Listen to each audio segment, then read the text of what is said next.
Hello, I'm Hannah, and this is Hannah's Books. Welcome to the first of what I hope will be weekly Victober wrap-up videos. During this month of celebrating all things Victorian, I plan to post these Reads and Rambles videos on Sunday afternoons, Eastern Standard Time, if I can.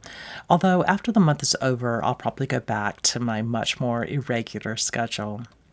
Please excuse any outdoor noise today or for the rest of the month. My neighbors are having tree work done today, and we're scheduled to have some tree work very soon. I thought I might be able to avoid it on Sunday mornings, but apparently not. I do hope that today's chainsaws are not meant for our yard and just cutting down the wrong tree instead. Anyway, in these Victober wrap-up videos, I want to keep you abreast of what I'm in the midst of reading. Not full reviews of books I've finished, but just more casual thoughts on the books I have in progress. If I've seen any screen adaptations or listened to any audiobooks, what videos I've really enjoyed by other booktubers perhaps, etc. I'll also talk a little bit about what I've been doing during the week or have on tap, perhaps what I'm writing or cooking or knitting, watching, whatever. Last Victober, I started a little tradition that I want to do again this year. I want to start each video telling you about the tea I'm drinking that day. This idea is copied directly from the excellent BookTube channel, Taking Tea with Catherine. At the start of each of her videos, Catherine chooses a tea and a teacup to tell us about, many of which are related to what she's been reading that week. Do go check out her fantastic channel. I have a few special teas for autumn, as I did last year, and I want to copy her lovely practice of starting videos with tea. So, this week, my tea of choice is from Harney & Sons, a shop based in New York, which I think Catherine has been able to visit in the past, but I've only ordered from them online. In honor of Victober, I am drinking Victorian London Fog with a touch of warmed milk. Essentially, the Victorian London Fog blend is an Earl Grey tea with the addition of a little vanilla and lavender. It's delicious, and it would definitely be better on a cold night in front of a cozy fire than it is here on this still fairly warm and humid morning, sitting in front of the camera with my bright lamp shining right in front of me. I'm drinking my tea today from a bookish mug I keep in my study, a Jane Eyre mug with a Penguin Books cover pictured on it. The mug is much thinner than most mugs are, and that makes it really perfect for a cup of tea. I don't mind thick mugs for coffee and the like, but I really appreciate something a bit more delicate for tea. Well, as for reading, the first book I started for Victober 2021 is Daniel Deronda by George Eliot, and I've now read about a quarter of the 800-page novel. I have the great honor to be buddy reading this book with Roz, scally-daddling about the books, and we had our first check-in yesterday.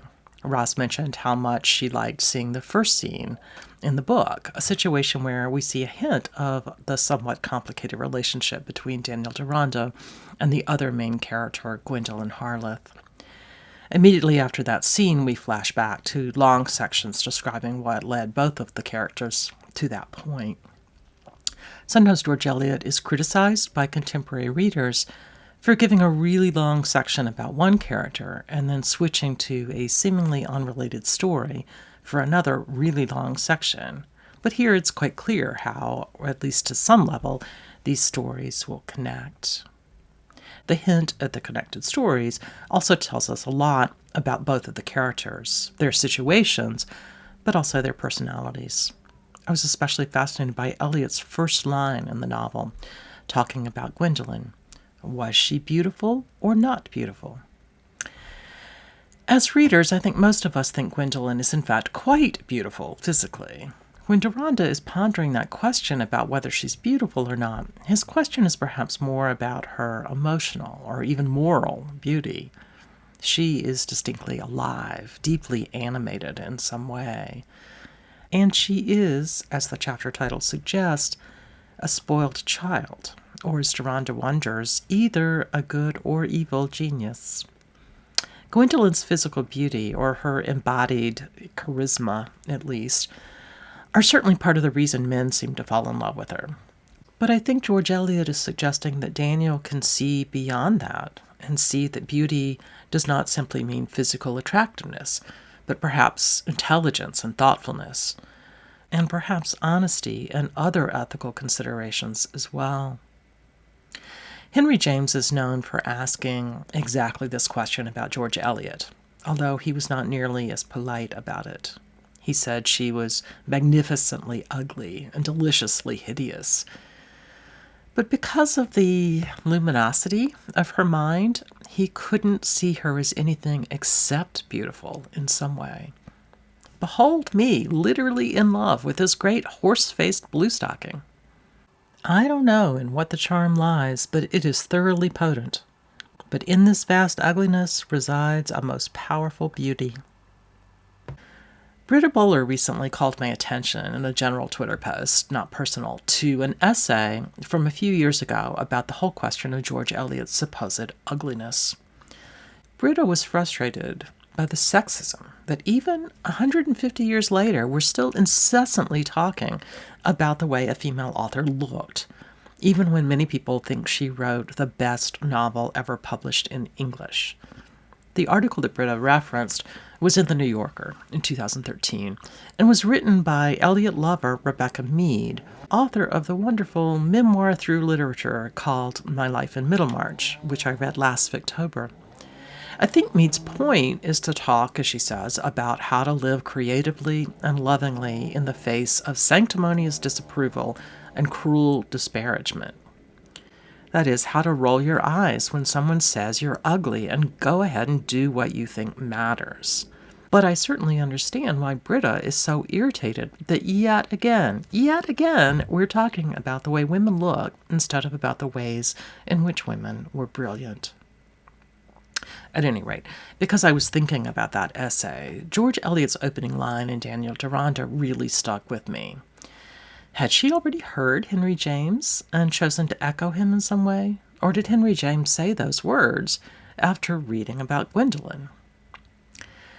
As I talked last night about this question of what beauty means to George Eliot with my spouse David, who's currently reading Middlemarch, he reminded me that Dorothea is introduced in a similar way, as both beautiful and not exactly beautiful.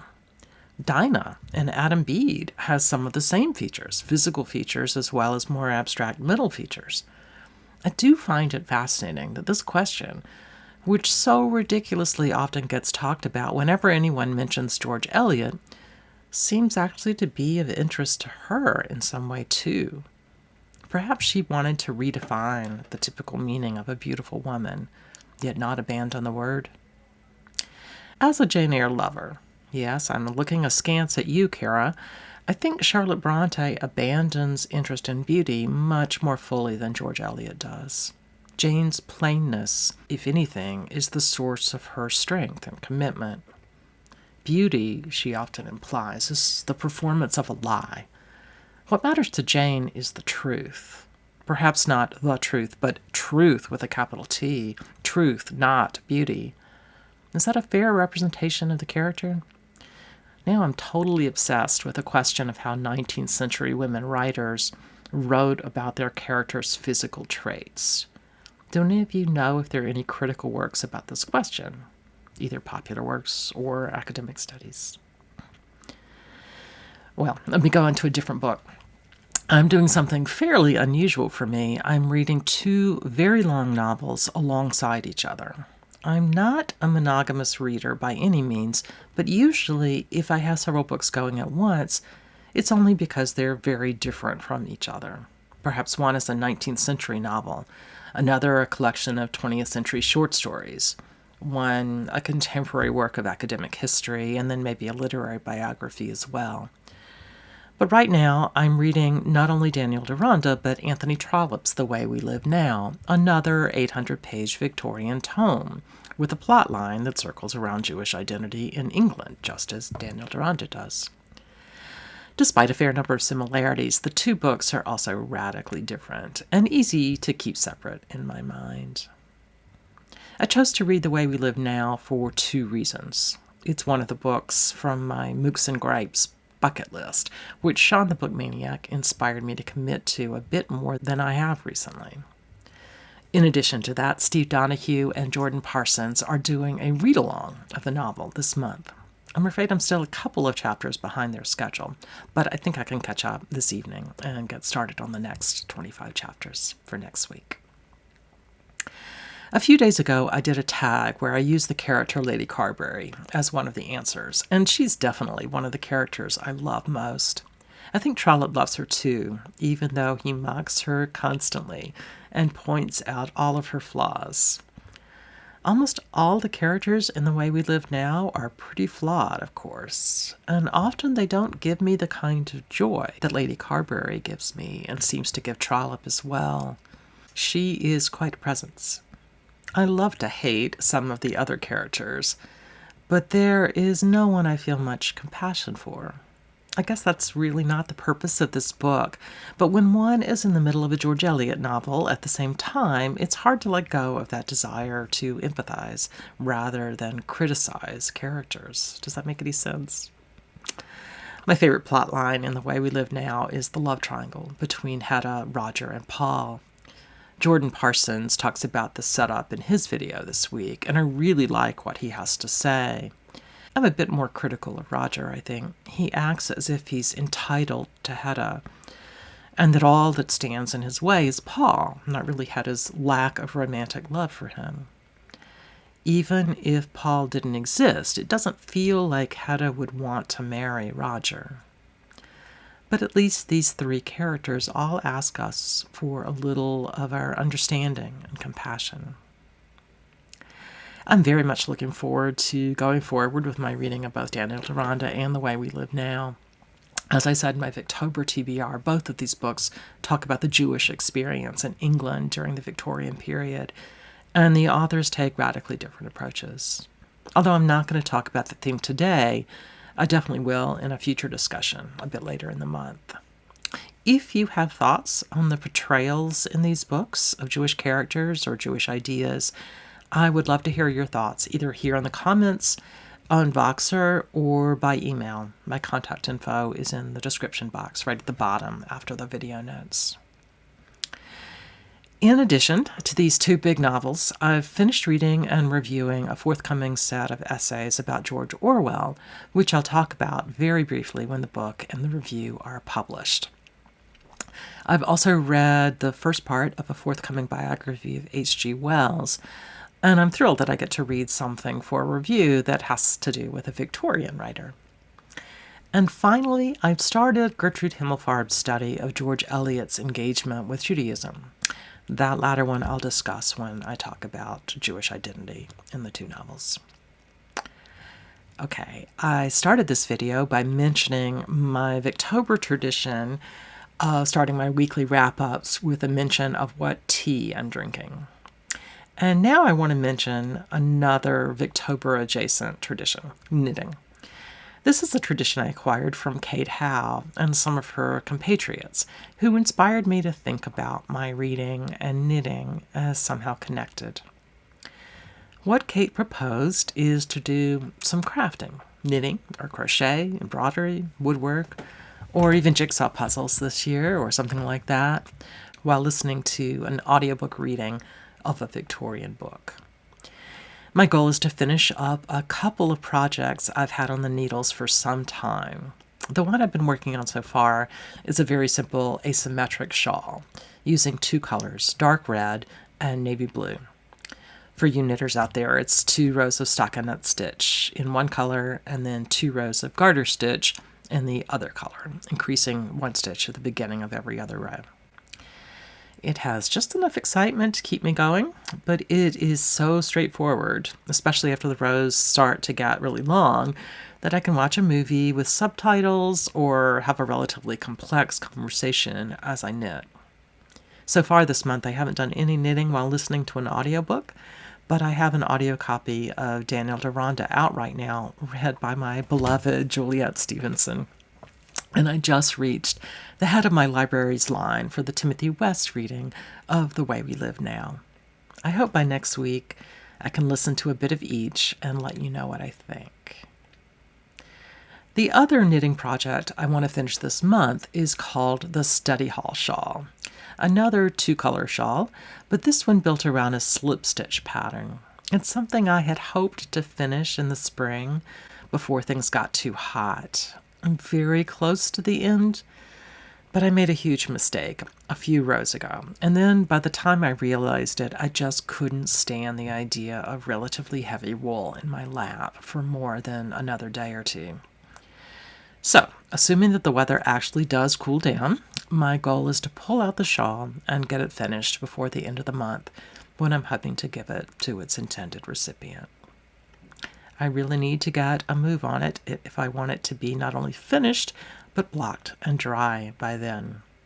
Perhaps for next time, I will film a bit of the repair work that it will have to undergo before I bind off and finish up. Well, thank you very much for joining me today on this first Victober catch-up. I hope you're enjoying the month as much as I am. Right now, I'm off to read a bit more Anthony Trollope so I can catch up with Steve and Jordan. See you soon here on Hannah's Books.